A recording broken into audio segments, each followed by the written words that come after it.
Like working with Rob?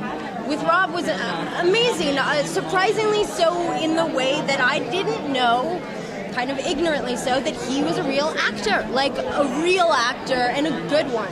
And has the desire to be a really even better one. So he's got all this scrutiny. Like, how does knowing him professionally, how do you feel he copes with all the craziness of everything? I am in awe of how he copes with it because we were talking about umami burger.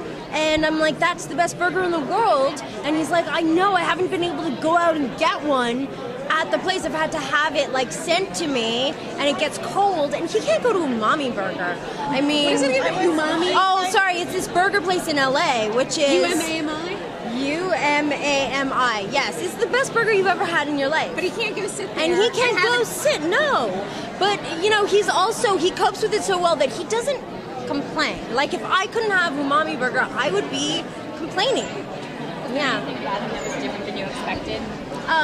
Well, I think just that he really is normal. Yeah. And instantly, I felt like we were instant kind of besties in this way. And maybe that is his charm. Maybe that is his thing, that he makes everyone feel like they're connected to him in some way. What was it like on set? I feel like every movie has its own sort of feeling. How was it? Well, you know, it's interesting. That's a really neat perspective because it's very true on this one. It did have its own feeling. It was like we were all in these mini movies because it was just me and Rob had our scene. I never worked with any of the other actors, so you do feel like the star of your own movie with Rob Pattinson, directed by David, in this tiny little space.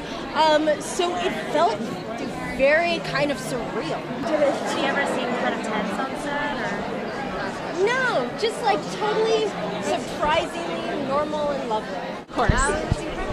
I was really curious when I signed on to the project, and what I thought was so interesting was that he is someone who is entirely egoless as a person, but is playing this character who has a massive ego.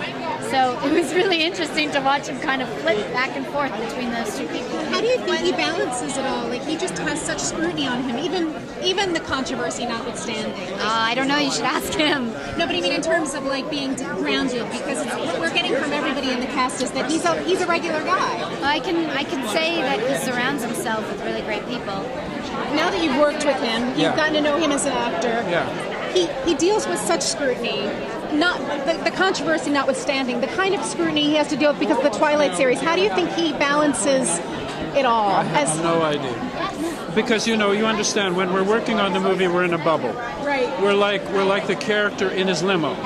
We're insulated against the outside world, and we're having fun, and we're just dealing with you're in the imaginary making world. the movie. Right. That's it. And it's great. So I don't have to deal with that other stuff. Was there anything about him that was different than you expected? Sorry? Was there anything about him that was different than you expected he was going to be when you met him the first time? No, well, I didn't really have major expectations. I mean, you're always surprised by his English accent. If you haven't watched interviews with him, which I hadn't, you're surprised by that. Actually, Paul Giamatti said that he thought he was faking an English accent. Just psych him out.